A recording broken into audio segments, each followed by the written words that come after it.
दिल्ली झाली दीनवाणी, दिल्लीशाचे गेले पाणी, ताराबाई रामराणी भद्रकाली कोपली. रामराणी भद्रकाली रणरंगी क्रुद्ध झाली, प्रलयाची वेळ आली, मुघल हो सांभाळा. असं तो इशारा देतो. आता प्रलय आला, आता त्यात तुम्ही राहत नाही, ती वाहून जाणार. आणि दिल्ली झाली दीनवाली, दिल्लीशाचे गेले पाणी. दिल्लीशाचं पाणी घालवणारी ही महाराणी आहे. अशा प्रकारचा गौरव, काव्यात्मक गौरव त्याने केलेला आहे.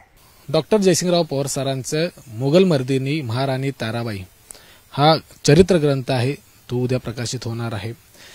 या ग्रंथामध्ये आपण जर बघितलं तर स्वातंत्र्य सौदामिनी, मोगल मर्दिनी, हिंदवी स्वराज्य रक्षिका, त्याचबरोबर करवीर राज्य संस्थापिका अशी वेगवेगळी विशेषणं आहेत ती सरांनी या ठिकाणी ताराबाईंच्या बद्दल वापरलेली आहेत. या ताराबाई नेमक्या कोण होत्या, कशा पद्धतीनं त्यांनी राज्य केलं, कशा पद्धतीनं त्यांनी शत्रूंवरती हल्ले चढवले, हे सगळे आपण सरांच्याकडून जाणून घेणार आहोत. सर, या ग्रंथामध्ये आपण जर बघितलं, एबीपी माझामध्ये आपलं स्वागत करतो. या ग्रंथामध्ये जर आपण बघितलं सर, तर महाराणी ताराबाईंच्या बद्दल वेगवेगळी विशेषणं आपण वापरलेली आहेत. मोगल मर्दिनी आपण म्हटलेलं आहात. या ताराराणी नेमक्या कोण होत्या हे महाराष्ट्रातील, देशभरातील, जगभरातील प्रेक्षकांना आपल्या तोंडून ऐकायचं आहे. ताराबाई कोण होत्या याचा अर्थ असा की ताराबाईंचं इतिहासात स्थान काय होतं, नाही का. ताराबाई कोण होत्या म्हणजे हंबीरराव मोहित्यांच्या कन्या होत्या, शिवाजी महाराजांच्या सून होत्या, राजाराम महाराजांच्या राणी होत्या. ही जी ओळख आहे ही वरवरची ओळख झाली. पण ताराबाई कोण होत्या हा प्रश्न जेव्हा अभ्यासकाच्या दृष्टिकोनातून विचारला जातो त्यावेळेला ताराबाई ह्या एक असामान्य स्वातंत्र्य योद्ध्या होत्या, असामान्य स्वातंत्र्य सेनानी होत्या, असामान्य राज्यकारभार कुशल होत्या. तर ताराबाई ह्या डॉक्टर रिचर्ड ईटन या माझ्या अमेरिकन मित्राच्या अभ्यासातून जो उद्गार निघालेला आहे, मी त्यांना विचारलं की ताराबाईंच्या काळामध्ये मराठ्यांचं राज्य म्हणजे एक असं चिमुकलं राज्य होतं, एक सुभासुद्धा नव्हतं. अशा राज्याची 25 वर्षाची राणी, विधवा राणी, ही औरंगजेबाशी लढते आहे. आशिया खंडातीलच नव्हे तर संपूर्ण जगात बलाढ्य असणाऱ्या, सत्ताधीश असणाऱ्या सम्राटाशी लढते आहे. अशा प्रकारचं उदाहरण जगाच्या इतिहासात झालंय काय? डॉक्टर रिचर्ड ईटन यांनी सांगितलं थोडा वेळ थांबून की खरं सांगायचे म्हणजे अशा प्रकारची, अशा कर्तबगारीची राणी जगाच्या इतिहासात झालेली नाही. There is no parallel to her in world history. आता गंमत अशी आहे की जर जगामध्ये, जगाच्या इतिहासामध्ये अतुलनीय अशी जर स्त्री असेल तर ती महाराष्ट्रातल्या मुलामुलींना माहीत असायला पाहिजे. माझं जे निरीक्षण गेल्या 25-30 वर्षामधलं की ह्या मुलांना महाराणी ताराबाईंचं नाव सुद्धा माहीत नाही, किंवा ही खंत प्रामुख्यानं माझ्या हृदयामध्ये होती आणि त्यातून ताराबाईंचं चरित्र हे साकार झालेलं आहे. एकूण जर बघितलं तर महाराणी ताराबाईंच्या संदर्भात त्यांना इतिहासकार मिळालेले नाहीत. आपण पहिले इतिहासकार आहेत की ज्यांचं चरित्र आहे ते आता जगासमोर आपण आणतोय.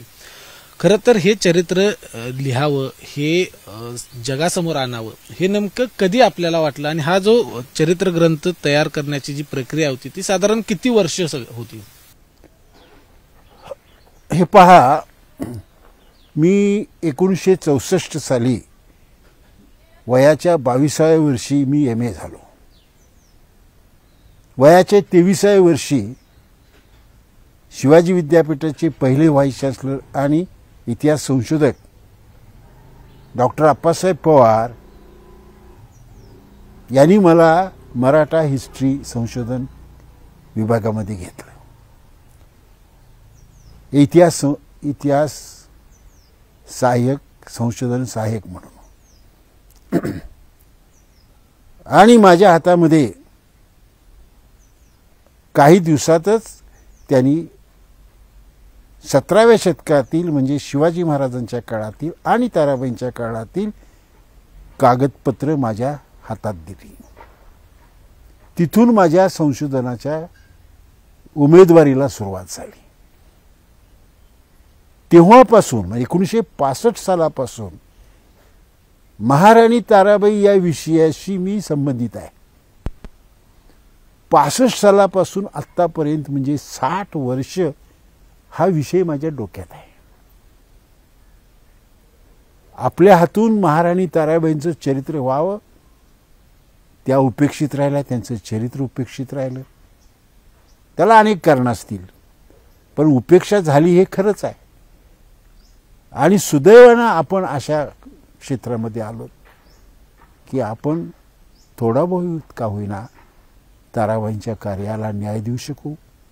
त्यांचं जे ऋण समाजावर आहे, महाराष्ट्रावर आहे, देशावर आहे, ते फेडण्याचा थोडासा प्रयत्न करू. या भूमिकेतून मी हे काम अधूनमधून थांबत राहिलं.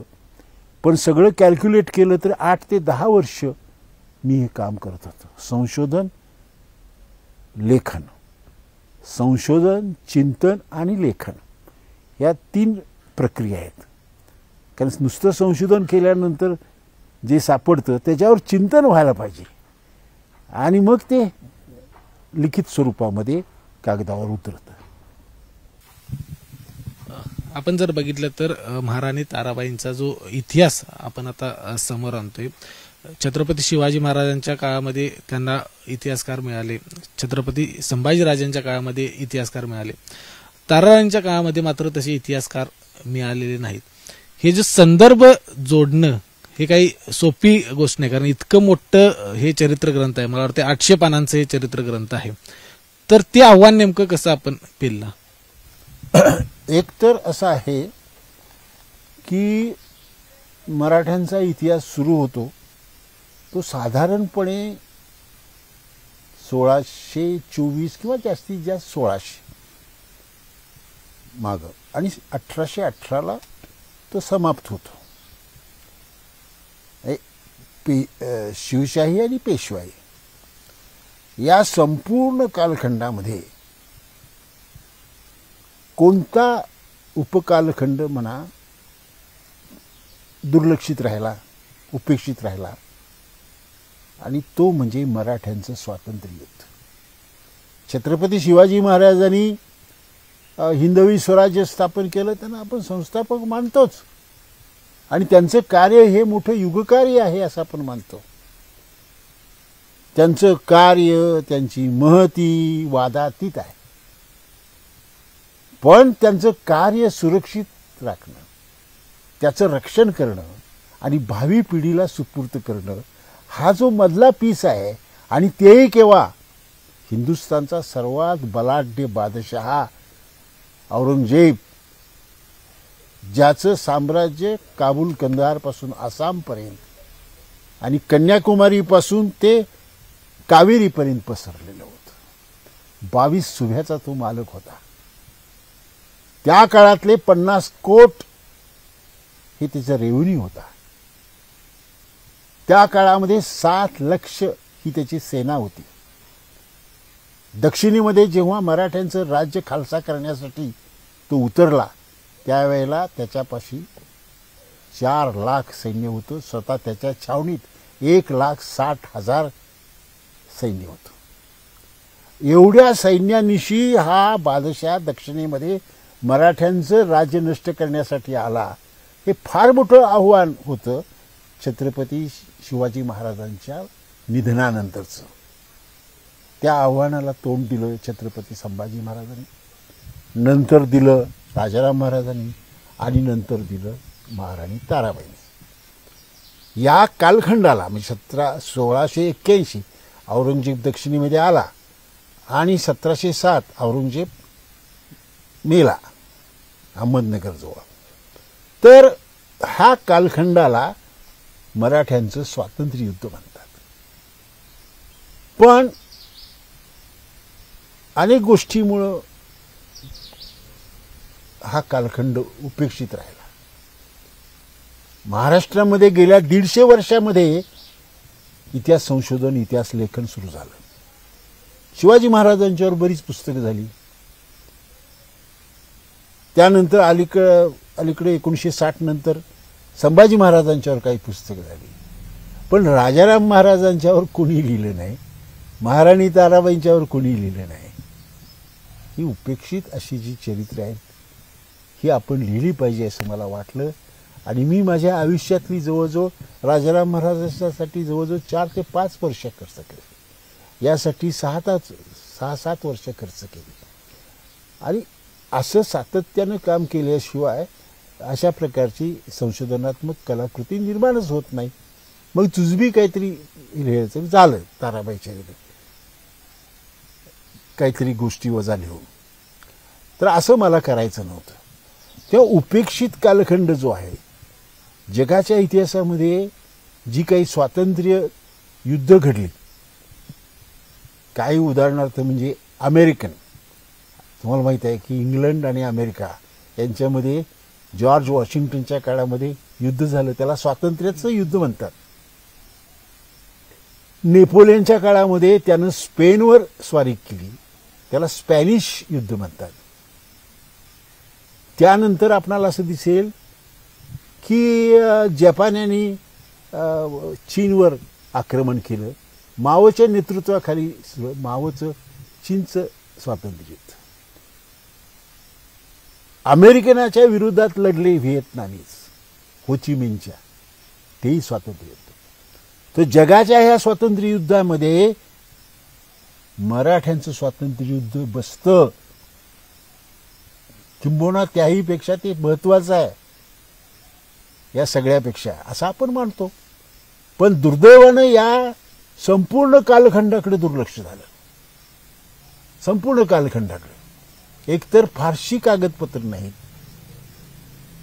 जुजबी कागदपत्र, तरी सुद्धा संशोधन करून तुम्हाला काही ना काहीतरी करता आलं असतं ना. पण तसं झालं नाही. पूर्णपणे हा कालखंड उपेक्षित राहिला. बेंद्रेंनी जोपर्यंत संभाजी लिहिला नाही तोपर्यंत संभाजीवर पुस्तक नव्हतं. नंतर मग कमल गोखलेंनी लिहिलं, मग मी लिहिलं, अशा अनेकांनी लिहिलं. पण त्यांना बेंद्रेला लेखक मिळाले, इतिहासकार मिळाले. आमच्या राजाराम महाराजांना, ताराबाईंना कोणच मिळालं नाही. पण त्याला आम्ही. अगदी खरं आहे. हा सगळा जर बघितलं तर वयाच्या 25व्या वर्षी त्यांच्याकडे हा सगळा राज्यकारभार आला आणि मग ही वेगवेगळी आव्हानं आहेत ती त्यांनी पेलली. 7 वर्ष औरंगजेबाशी सामना करणं हे काही सोपं नव्हतं. होय. तो नेमकं काय, त्याच्यातला इतिहास आम्हाला जरा सांगा. हा इतिहास काय असा तो 5-10 मिनिटांमध्ये सांगण्यासारखा नाही आहे. पण त्या काळामध्ये या संघर्षाबद्दल इतिहासकारांनी, त्या काळातल्या इतिहासकारांनी जे काही उद्गार काढलेले आहेत ते फार महत्वाचे आहेत. 1700 साली ज्या वेळेला राजाराम महाराज मृत्यू पावले त्यावेळेला मराठा मोगल युद्ध सुरूच होतं. आणि औरंगजेब बादशाह हा सातारच्या किल्ल्याला वेढा घालून बसलेला होता. हा वेढा 4 महिने चालला. दरम्यान मार्च 2 मध्ये राजाराम महाराज सिंहगडावर मृत्यू पावले. ही वार्ता विशाळगडला त्यावेळेला ताराबाई, राजसबाई, त्यांचे 2 पुत्र, म्हणजे रॉयल फॅमिली तिथं होती. ही वार्ता कळाल्यानंतर लगेच ताराबाईंनी पहिली गोष्ट काय केली असेल तर आपल्या पुत्राला गादीवर बसवलं आणि स्वतः सगळी सूत्र आपल्या हातात घेतली. आणि पुढं 7 वर्ष त्यांनी आपली सत्ता अशी राबवली की या मोगलांच्या इतिहासकारांना, औरंगजेबाच्या चरित्रकारांना सुद्धा कौतुकाचे, गौरवाचे शब्द, उद्गार काढावे लागले. खाफी खान नावाचा एक इतिहासकार आहे, औरंगजेबाचा इतिहासकार आहे, तो चरित्रकारही आहे असं म्हणायला हरकत नाही. तर त्यानं म्हटलेलं आहे की राणी अतिशय बुद्धिमान आहे आणि हुशार आहे. इंटेलिजंट अँड वाईज असे मूळ इंग्रजी अनुवादामधले शब्द आहेत. म्हणजे बुद्धिमान माणूस असला म्हणजे तो शहाणा असतोच असं नाही.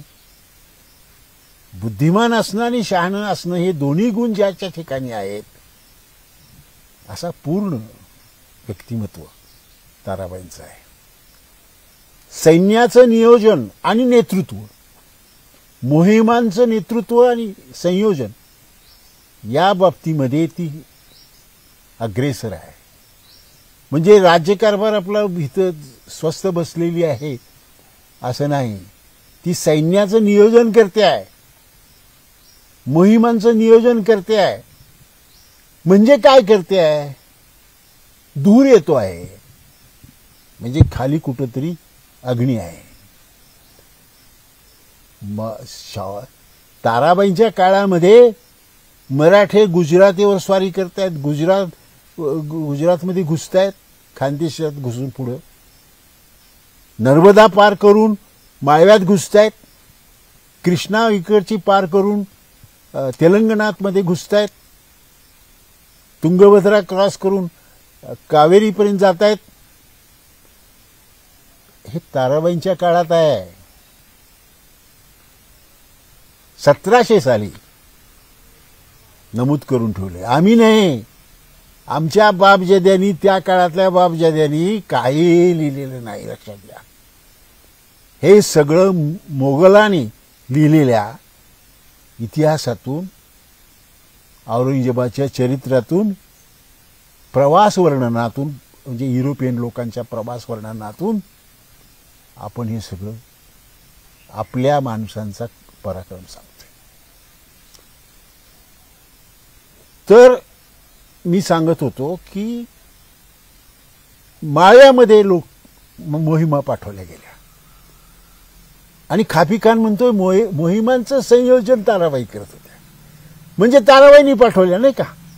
नेमाजी शिंदे हा ताराबाईंच्या काळामध्ये वारंवार स्वाऱ्या करणारा, माळव्यावर स्वारी करणारा.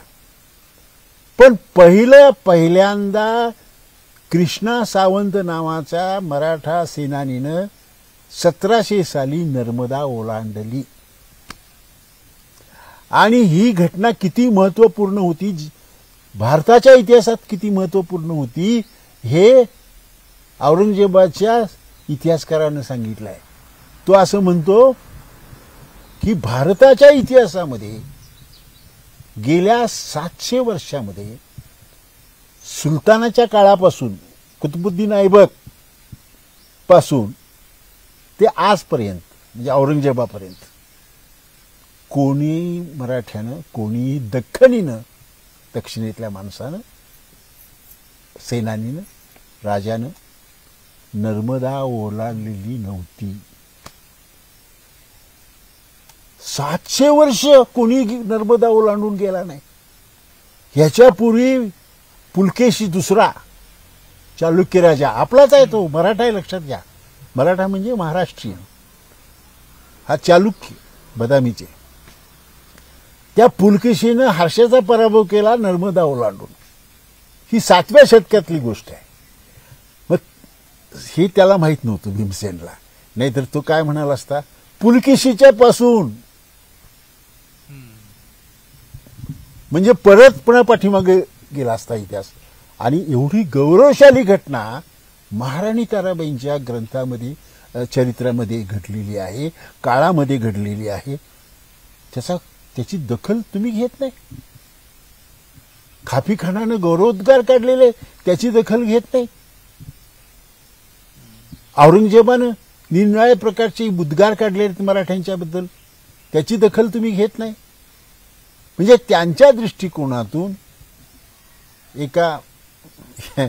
एका इतिहासकाराने या सगळ्या कालखंडाला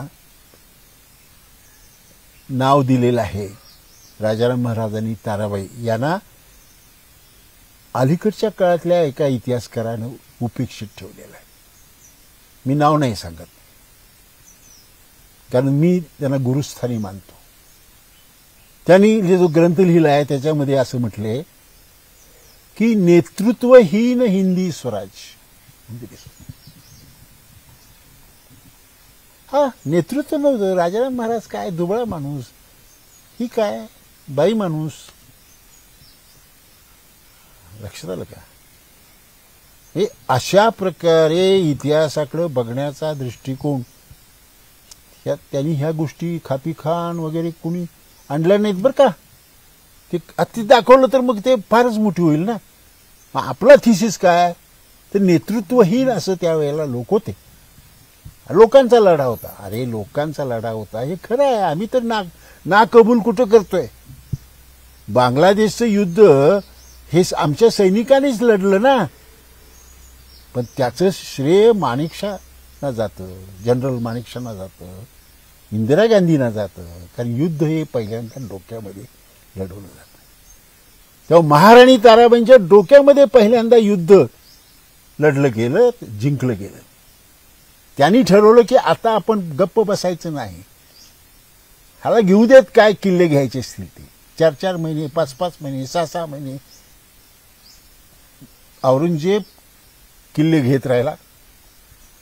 किल्ले घेण्याचा अवधी 5-5 महिन्याचा असायचा, 6-6 महिन्याचा असायचा. आणि शेवटी तो किल्ला तो विकत घ्यायचा. 2 लाख 5 लाख काय असेल ते. म्हणजे एवढे हे करून 4-4 महिने 5-5 महिने वेढा देऊन शेकडो माणसं खर्ची घालून, सैनिक खर्ची घालून शेवटी तो किल्ला विकत घ्यायचा. आणि महाराणी ताराबाई त्यात देऊन टाकायच्या. त्या म्हणायच्या का औरंगजेब काही डोक्यावरून किल्ला घेऊन जात नाही, त्याची पाठ वळली की त्या परत घ्यायच्या. आता ही युद्धनीती आहे. म्हणजे ही युद्धनीती सांगितली गेली पाहिजे होती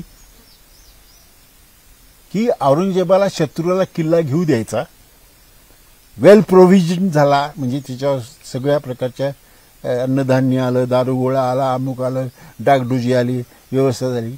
एका दिवसात रात्रीत किल्ला घ्यायचा. मराठ्यांना 1 रात्र पुरेशी. आठवा तुम्ही शिवचरित्रातल्या घटना. कोंडाजी फर्जन 60 लोकांनिशी त्यानं पन्हाळा जिंकला. 60 लोक फक्त. 60 खरं वाटत नाही. असेही मराठी. त्याचीच वंशज होती ना ताराबाईच्या काळामध्ये. त्याचीच वंशज होते. कोंडाजीचेच होते, तानाजीचेच होते. हे काही इंग्लंडमधून आयात केलेले नाहीत. एक लक्षात घ्या, प्रत्येक पिढीमध्ये पराक्रमी लोक असतात. असं काही नाही की शिवाजी महाराजांच्या काळामध्येच पराक्रमी. अरे शिवाजी महाराजांना दृष्टी होती की हा पराक्रमी निघेल, हा पराक्रमी आहेच. पण ह्याचा पराक्रम आदिलशहाच्या हे शक्ती वाढवण्यासाठी, आदिलशहासाठी लढाईसाठी तो खर्ची घालतोय. ते महाराजांनी वळवलं, स्वराज्यासाठी आणला त्याला. तेव्हा पराक्रमी लोक प्रत्येक क्षेत्रात असतात. त्यांचं नेतृत्व करणारा नेता लागतो. ज्या पद्धतीनं आपण सर आता ताराराणींच्या या सगळ्या लढ्याचा जो आपण वर्णन केलं, त्याच्यावरून असं होतं का की या ठिकाणी औरंगजेबच्या साम्राज्याचा ऱ्हास व्हायला सुरुवात खऱ्या अर्थानं ताराराणींच्या या सगळ्या कालखंडामध्ये झाली? हो हो हो. हे मात्र इतिहासकार सगळ्यांनी मान्य केलेलं आहे की या कालखंडामध्ये मराठे एवढे शिरजोर झाले की त्यांनी खानदेशवर, याच्यावर, माळव्यावर, गुजरातवर अशा स्वाऱ्या काढल्या. आणि ही औरंगजेबाच्या डोळ्यात देखत आपल्या सुभ्यावर मराठे हल्ले करतायत तिथले सुभेदार पराभूत करतायत, त्यांना बांधून घालतायत, खंडणी वसूल करतायत, सगळी नगरच्या नगर लुटतायत. या अकबराच्या काळापासून कोण गेले नाही ना. अकबराच्या काळापासून किंवा त्याही पूर्वीपासून माळव्यात शांतता, पीसफुल जीवन होतं. मराठ्यांनी ते सगळं करणार. माळव्यामधले लोक हे जरी हिंदी किंवा हिंदू असले तर ते औरंगजेबाचे होते ना. सुरतेला जे लोक होते ते भारतीयच होते ना.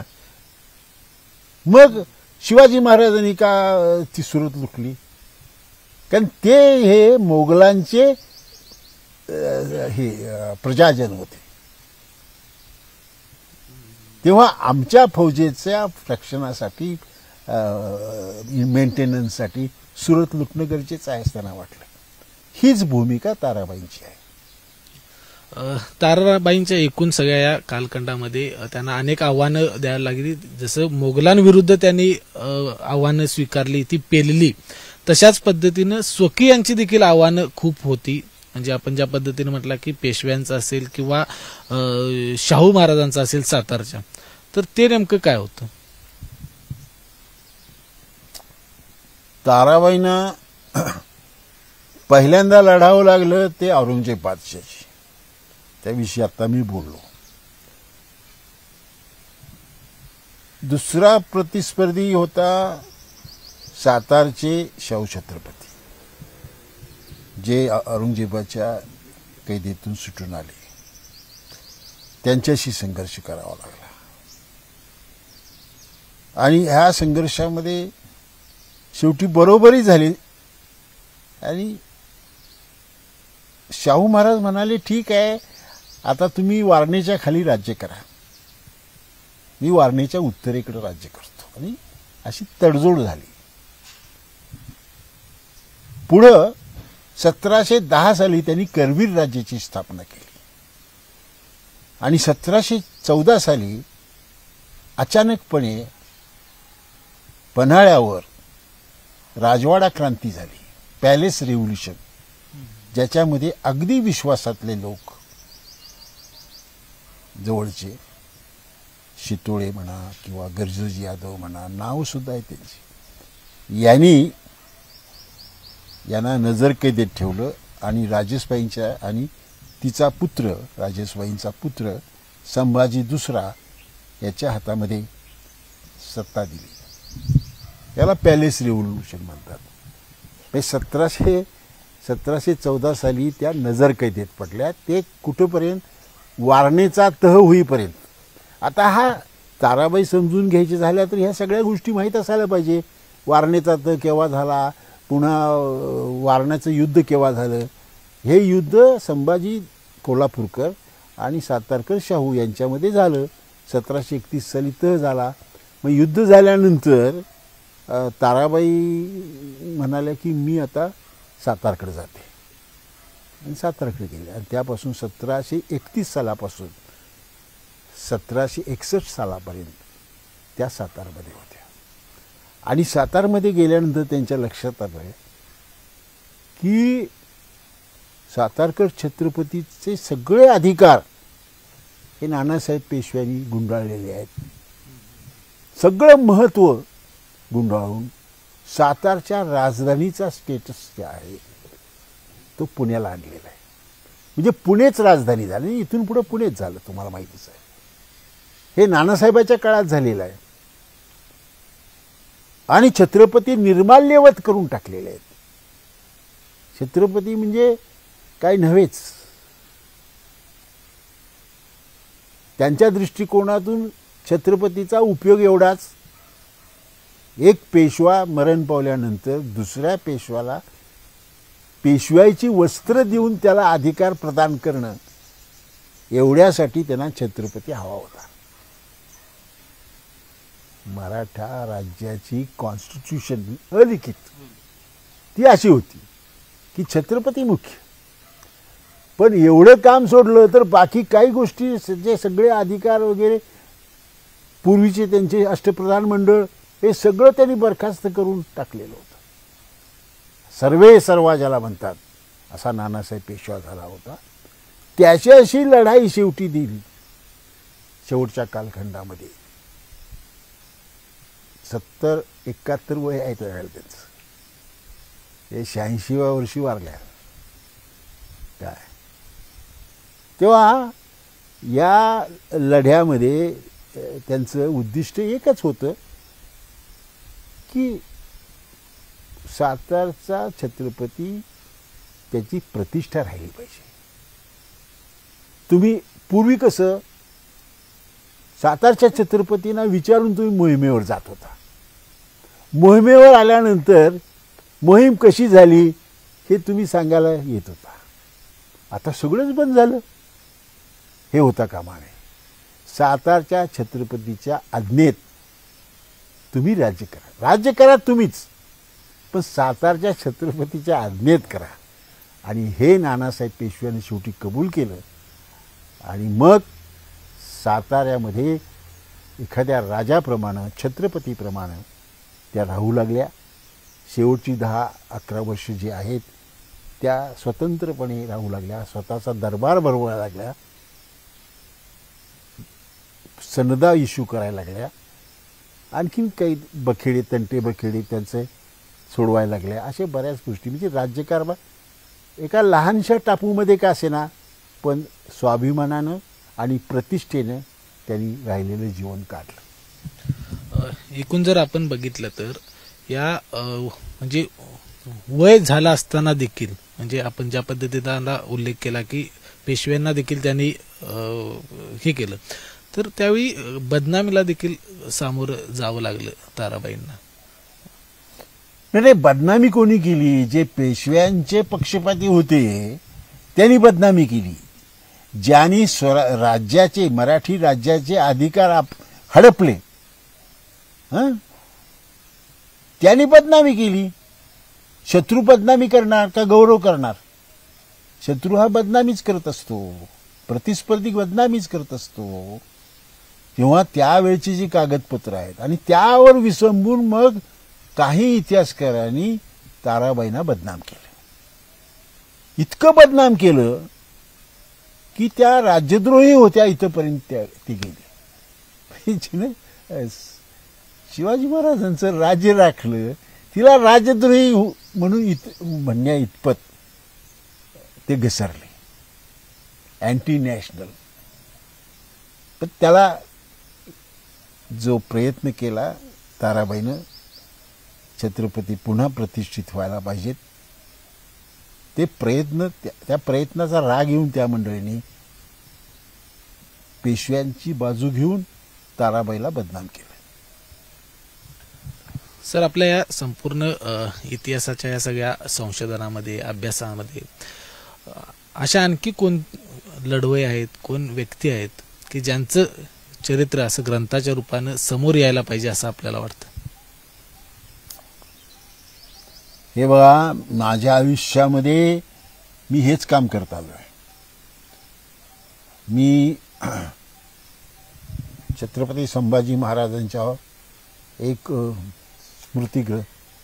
स्मारक ग्रंथ संपादित केलेला आहे. त्याच्यामध्ये छत्रपती संभाजीराजांच्या काळापासून ते अलीकडच्या काळापर्यंत अनेक दृष्टिकोन बाळगणारे इतिहासकार, इतिहास संशोधक यांचे लेख आहेत आणि माझी 150 पानांची प्रस्तावना आहे त्याला.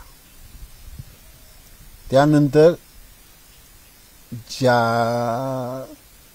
ज्याचं नाव ऐकल्याबरोबर भल्या भल्या नामांकित योद्ध्यांची, सेनानींची हृदय कंपायमान होत, व्याघ्राप्रमाणे हृदय असणाऱ्या सेनानींची हृदय कंपायमान होत असा हा संताजी, असं त्याचं वर्णन केलं. खापीखानानं केलंय.